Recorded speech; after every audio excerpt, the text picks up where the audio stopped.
Capítulo 3. As heresias antigas. O que é uma heresia? Um cínico poderia definir a heresia como a opinião expressa por um grupo minoritário que uma maioria suficientemente poderosa para poder puni-lo considera inaceitável. Deus, está do lado da maioria. A ortodoxia, pode-se acrescentar, é aquilo que dizem dele, de Deus. O significado que hoje damos ao termo heresia, ou seja, opinião errada, é uma inovação tipicamente cristã. O primeiro a usá-lo com esta acepção foi São Paulo. Em Gálatas 5:20, o termo heresia deriva do grego aeresis, escolha, e designava aqueles que pertenciam a uma escola filosófica por escolha. Hereges eram, portanto, os estoicos, os céticos, os epicuristas, mas também, no mundo hebraico, os fariseus, os saduceus e os essênios. A Igreja, desde o início, prestava uma atenção doentia à terminologia religiosa. Muitos eram os do que se sentiam os únicos depositários da verdade, e, assim, um termo que indicava a pluralidade das escolas de pensamento assumiu o significado negativo que conhecemos hoje. Mas não é fácil manter uma verdade. Durante a história, houve contínuas revisões e correções. Uma afirmação declarada herética por um concílio era derrubada por outro e vice-versa. O exemplo mais conhecido talvez seja o de Joana d'Arc, queimada na fogueira em 1431 e santificada em 1920. O bispo Teodoro de Mopsuestia, que morreu em 428 em paz com a Igreja, foi declarado herege e condenado 125 anos depois de sua morte. Os bispos Estevão, de Roma 254-257, e Cipriano, de Cartago, 248-258, ferrenhos adversários sobre questões doutrinárias quando em vida, são ambos venerados como santos. Argumentos religiosos que custaram milhares de mortos. Os primeiros séculos do cristianismo registram disputas intermináveis para estabelecer se Cristo era da mesma substância do Pai ou apenas muito parecido, ou quantas naturezas coexistiam em Jesus Cristo. Disputas essas nas quais as opiniões consideradas equivocadas não eram apenas um erro, mas um pecado. Quem se obstinava em defender as próprias opiniões cometia um crime atroz, digno de uma pena severa. Sobretudo quando o cristianismo se tornou religião de Estado, os perdedores nas disputas teológicas podiam ser punidos com exílio, a tortura e a morte, a menos que se transformassem em perseguidores. Quando o vento soprava a seu favor, as tentativas de impor à força a doutrina verdadeira a populações inteiras podiam ensejar rebeliões, vinganças, massacres e guerras. Mas divergências teológicas acerca da Trindade justificam conflitos que duraram séculos e fizeram milhares de mortos. Quantos dos participantes do Concílio de Nicéia, por exemplo, tinham real capacidade de compreender todas as nuances filosóficas do embate entre arianos e trinitários? Com certeza, os primeiros pensadores cristãos se encontravam diante de problemas teóricos nada pequenos. Precisavam conciliar o rígido monoteísmo herdado dos judeus com sua fé em Deus feito homem,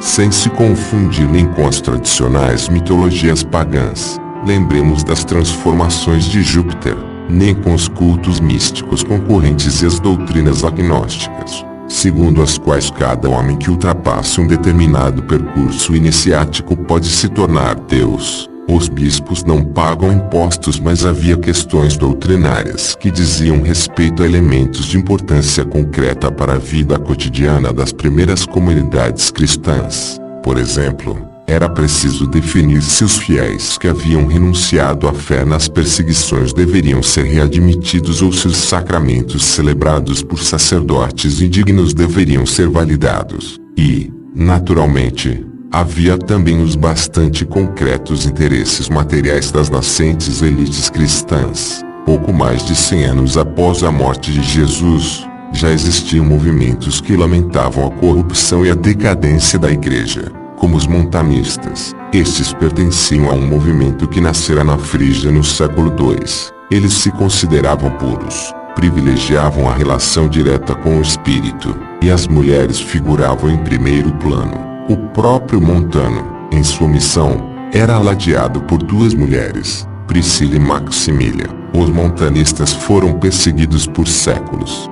4. Constantino, que transformou os bispos em funcionários do império e lhes isentou do pagamento de impostos, apenas acelerou uma tendência já em curso no próprio corpo de igreja. Os bispos muito tinham deixado de ser simples porta-vozes das comunidades cristãs eleitos pelas igrejas, ou seja, pelas assembleias de fiéis, tornando-se verdadeiros senhores que administravam a seu bel prazer os bens da igreja, ordenavam o clero menor de acordo com as próprias conveniências e, muitas vezes, transmitiam seu título aos filhos e irmãos. O cargo de bispo acabou se tornando muito desejado por membros das famílias abastadas.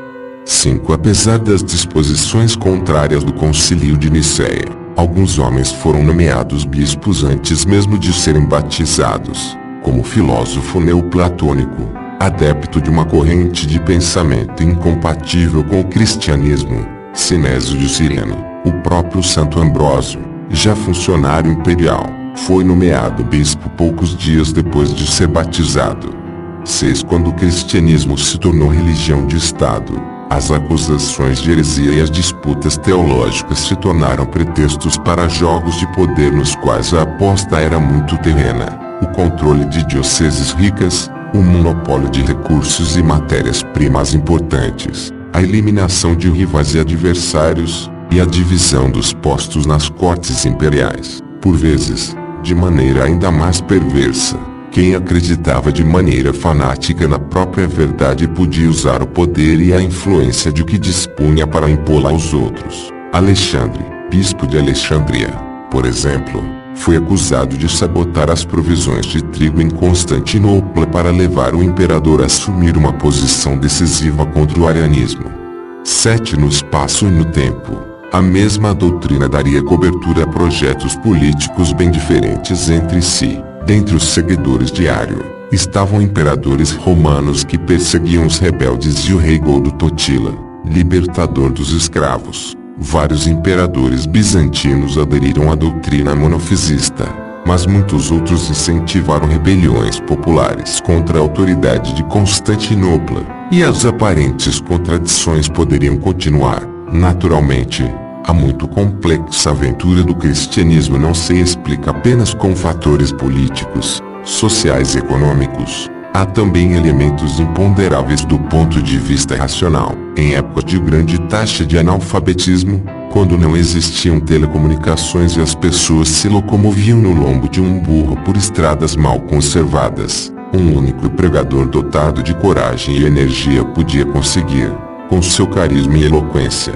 a conversão de populações inteiras. Quando as teses de Lutero se difundiram no norte da Europa, muitos países as acolheram, conservando, no entanto, costumes católicos, como a confissão, que eram totalmente estranhos à doutrina luterana. É provável que os bravos cristãos suecos e islandeses não se importassem com as divergências teóricas, que só quisessem ter ao seu lado padres que falassem sua língua, que fossem capazes de lhes explicar as escrituras, que pregassem a moralidade sendo os primeiros a dar bom exemplo e não os dessangrassem com dízimos. Começa a caça aos hereges. Talvez o primeiro caso de controvérsia religiosa dirimida por intermédio da lei tenha sido de Paulo de Samosata, bispo de Antioquia, 260-272. Ele era um monarquianista, ou seja, seguidor das doutrinas que não reconheciam a Trindade de Deus. Um sínodo de bispos convocado em 268 condenou suas doutrinas e o depôs. Em seguida, os bispos pediram ao imperador Aureliano que executasse suas decisões, estabelecendo,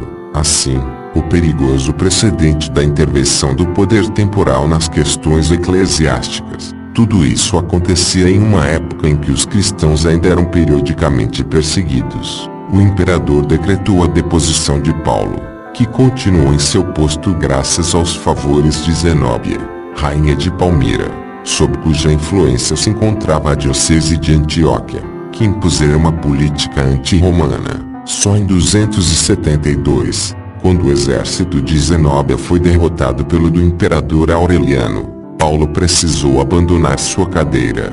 8. O arianismo. Depois de Constantino, o Concílio de Sárdica, Sofia, em 343, que se encerrou com a reiteração do que foi deliberado em Nicéia, foi abandonado pelos bispos orientais, que organizaram um contraconcílio em Filipópolis, em Constantinopla, durante o episcopado de João Crisóstomo, 345-407, e romperam-se violentos conflitos entre arianos e niceianos 9 que deixaram um saldo de vários mortos. Em 353, Constâncio II, único imperador, impôs as doutrinas filo-arianas em todo o território do império. Os arianos, então, passaram a defender a tese de que a igreja deveria se submeter ao Estado, enquanto os niceianos lutavam por autonomia. Em 357, o bispo ortodoxo Osio, já centenário, foi obrigado, por meio de tortura, a subscrever as teses arianas do Concílio de Sírmio. Em 361, com a ascensão ao trono de Juliano, o apóstata, que tentou restaurar o paganismo, foi dada anistia geral a todos os cristãos perseguidos acusados de heresia, provavelmente emitida com o objetivo de enfraquecer o cristianismo. O imperador Teodósio I, que subiu ao trono em 378, logo condenou as doutrinas arianas nos territórios do Oriente. No Ocidente, entretanto, onde de fato reinava a ariana Justina, a tolerância foi garantida. Em 386, o bispo de Milão, Ambrósio, após negar a Justina a cessão de uma igreja para realizar o culto ariano, organizou uma vigília em sua própria basílica para defendê-la dos ataques dos emissários imperiais. Os próprios arianos, por sua vez, estavam divididos em várias correntes. Em 362, em Antioquia, havia 5 comunidades cristãs separadas, cada qual com seu próprio bispo e hostil às demais. Quando Teodósio ampliou seus domínios aos territórios ocidentais, o arianismo foi banido por completo do território do império, e o cristianismo niceiano se tornou a religião oficial do mundo romano. Naturalmente, o decreto não significou a extinção automática da heresia ariana, que sofreria, mais de um século depois, perseguições por parte de Justino I. Depois de Justiniano. 10 O cristianismo, em sua versão ariana, foi difundido entre os povos bárbaros do norte graças às preleções de Áudio, bispo de vida exemplar, e, sobretudo, de Ulfila, 345-407, o bispo que, por volta de 375, traduziu para o godo o Antigo e o Novo Testamentos. Foi graças a essa tradução que a crença ariana conseguiu se difundir entre os visigodos, os ostrogodos, os suevos, os vândalos, os burgúndios e os lombardos, ao contrário dos povos que viviam na Itália que praticamente não se expressavam em latim. Os bárbaros tinham a grande vantagem de aprender o evangelho em sua língua falada. Os godos, assim, estavam 1000 anos à frente de Martinho Lutero. 11 em 525, o rei ostrogodo Teodorico interveio em defesa dos arianos de Constantinopla, oprimidos pelo imperador Justino. Para tanto, enviou à cidade um embaixador extraordinário, o Papa João I, obrigado a apresentar ao imperador suas solicitações. Como o Papa voltou a Roma no ano seguinte sem nada ter conseguido, Teodorico mandou prendê-lo, e João I morreu poucos dias depois.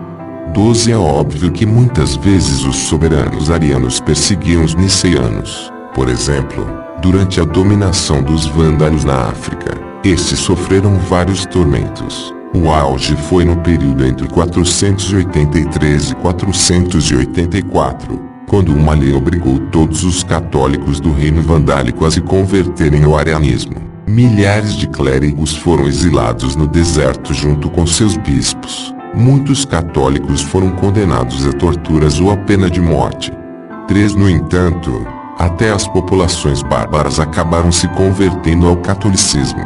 No final do século VIII, o arianismo já havia desaparecido, e a crença niceiana triunfou como única igreja verdadeira. Os bispos pedem a cabeça dos hereges. É notório que os imperadores não eram muito sutis quando se tratava da eliminação dos dissidentes, mas, em determinado momento da história cristã, foram os próprios bispos que solicitaram a condenação à morte dos hereges. O primeiro a sofrer as consequências do novo costume foi o bispo espanhol Prisciliano, em 385, condenado e banido por 2 concílios regionais. Prisciliano, que tinha um grande séquito popular, foi torturado e condenado pelo imperador Máximo, a pedido dos próprios bispos. Junto com ele, morreram 6 de seus discípulos, dentre os quais uma mulher. Na realidade, as acusações infundadas de heresia e a condenação à morte pareciam servir a propósitos essencialmente políticos.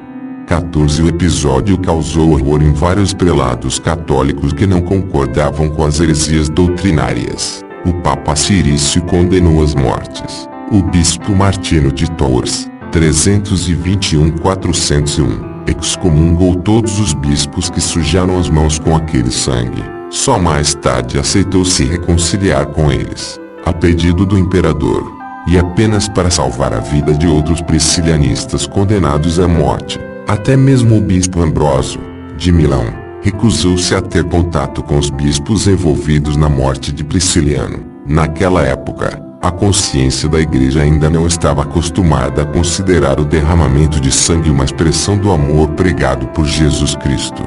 15. O assassinato de Prisciliano não pôs fim ao movimento. Pelo contrário, seus seguidores passaram a venerá-lo como mártir, dando vida a um movimento priscilianista que duraria mais de um século.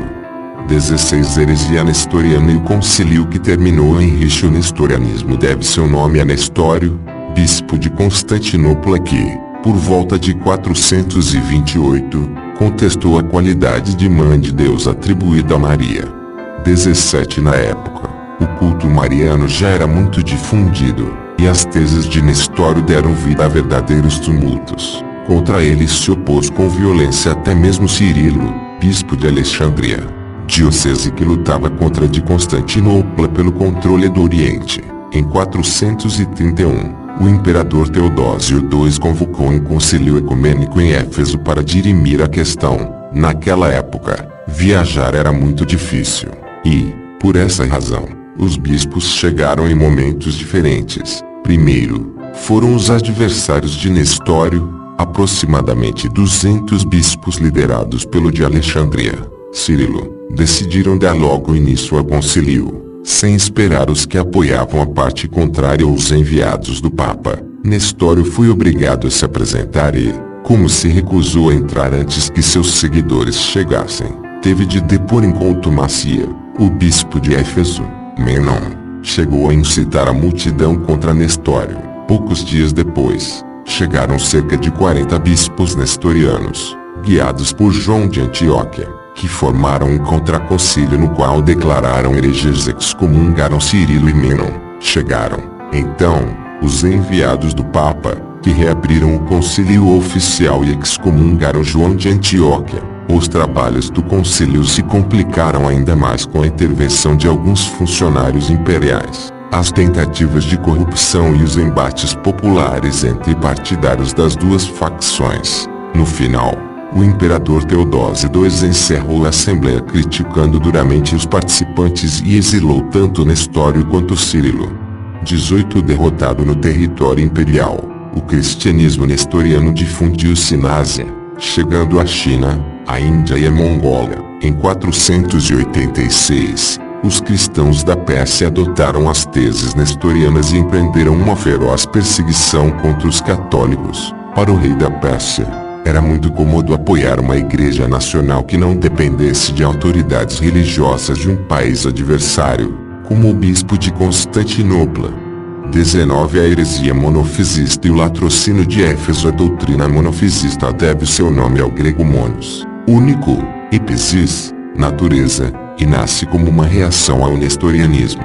Os mononcistas afirmavam que Jesus Cristo possuía uma única natureza divina e nenhuma natureza humana. O líder da doutrina foi Eutíquio, monge de Constantinopla que, por suas ideias, sofreu violentos ataques. sendo proibido de realizar os ritos sacerdotais, graças a seus conhecimentos na corte imperial do Oriente. No entanto, suas doutrinas ganharam o apoio do imperador Teodósio II, que, em 449, convocou um concílio ecumênico em Éfeso para discutir a questão. A assembleia foi fortemente direcionada de modo a dar ganho de causa às teses mononcistas. As tropas imperiais se lançaram com força contra os adversários de Eutíques, que não tiveram permissão nem para tomar a palavra. Um documento enviado pelo Papa nem foi lido, e até mesmo o remetente foi excomungado. O bispo de Alexandria, Flaviano, levou uma surra tão grande que morreu pouco tempo depois. O Papa Leão Magno deu ao evento o nome de Latrocínio de Éfeso. 20 Naturalmente, foi apenas o início de uma longa história. Por várias vezes, em uma intrincada trama de complôs, homicídios, alianças entre facções, ascensões ao trono de imperadores antioproeutiquianos, os católicos e os monofisistas se revezaram nos papéis de perseguidores e perseguidos, de vítimas e carrascos. 21 As perseguições não deteriam a propagação do monofisismo. Ao contrário, graças às preleções de Tiago Jacob Aradai, bispo de Edessa, em 542, e fundador da Igreja Jacobita, países como Egito e Síria deram vida a igrejas nacionais próprias, em contraposição à autoridade imperial. Mas nem Tiago conseguiu impedir a cisão de sua própria igreja. Por exemplo, em 556, a sede episcopal de Alexandria tinha 5 pretendentes, 4 monofisistas de diversas correntes e um católico. A igreja etíope é até hoje monofisista. No século X, a igreja romana contou com os portugueses para levar a ortodoxia à Etiópia, mas a operação falhou em razão de uma forte reação nacionalista que causou a expulsão de todos os missionários e a ruptura das relações com a Roma. Mais recentemente, a Itália fascista tentou impor o catolicismo às suas colônias, mas a igreja etíope resistiu. Ainda hoje, no Egito, existem 2 igrejas monofisistas, a copta e a melquita. Na Síria e na Mesopotâmia, ainda existem jacobitas, e na Armênia se professa uma confissão monofisista. Os paulicianos, seita de provável origem maniqueísta ou agnóstica. 22 que surgiu na Ásia Menor por volta do século XX tinha essa designação por causa da peculiar veneração aos escritos de São Paulo. 2 Sua doutrina diferenciava claramente um Deus criador do espírito e um Deus Senhor e criador da matéria. Os paulicianos negavam a encarnação e consideravam Cristo um anjo de Deus. Aceitavam como textos sagrados apenas os evangelhos e as cartas de Paulo e recusavam os sacramentos, as imagens sagradas, a hierarquia eclesiástica e a vida monástica. Em vez da missa, celebravam a ágape, festa do amor. 24 Os paulicianos também formavam um movimento de protesto político, social e de revolta contra o despotismo bizantino e búlgaro. Sofreram várias perseguições por parte do Império Bizantino, que os condenou oficialmente em 687. Eles, então, se organizaram como um Estado independente e empunharam armas em sua defesa, até a derrota militar definitiva, em 752. Mas a derrocada não significou o fim do movimento. Há provas de que foram perseguidos pelo Império de Constantinopla ainda em 840. Alguns deles acabaram se mudando para as terras do Emir de Melitene e lutando entre os árabes. Outro ramo do movimento, sediado na Trácia, teria sobrevivido até o século XIII e inspirado o movimento herético búlgaro dos Bogomilos. Os Bogomilos, movimento dualístico que surgiu nas primeiras décadas do século X e que ganhou este nome graças às profecias do padre búlgaro Bogomil. Para os Bogomilos, havia uma clara antítese entre Deus, criador do espírito, e o demônio, criador da matéria. Eles acreditavam nas mesmas teorias que os paulicianos e pregavam a igualdade social e o afastamento dos pobres do domínio do clero e da nobreza. O bogomilismo se difundiu nos séculos seguintes nos Balcãs e até as fronteiras de Bizâncio. Fortemente perseguidos pelos soberanos búlgaros e pelos imperadores bizantinos, os bogomilos se espalharam por toda a Europa Central e Ocidental. onde foram alvo de repressão das autoridades católicas. 25 Em 1203, o rei da França, Roberto o Pio, a pedido da igreja, mandou queimar na fogueira, em Orleans, uma dezena de hereges maniqueístas, provavelmente bogomilos mais avançados ou, talvez, os primeiros cátaros. 26 Um episódio análogo ocorreu em Milão por volta de 1208. 27 Na Bósnia, o bogomilismo chegou a se tornar religião de Estado, em 1203. No entanto, o soberano Kulin só conseguiu se manter no poder ao concordar em trocar a doutrina bogomilista pela católica romana e a catarata húngara.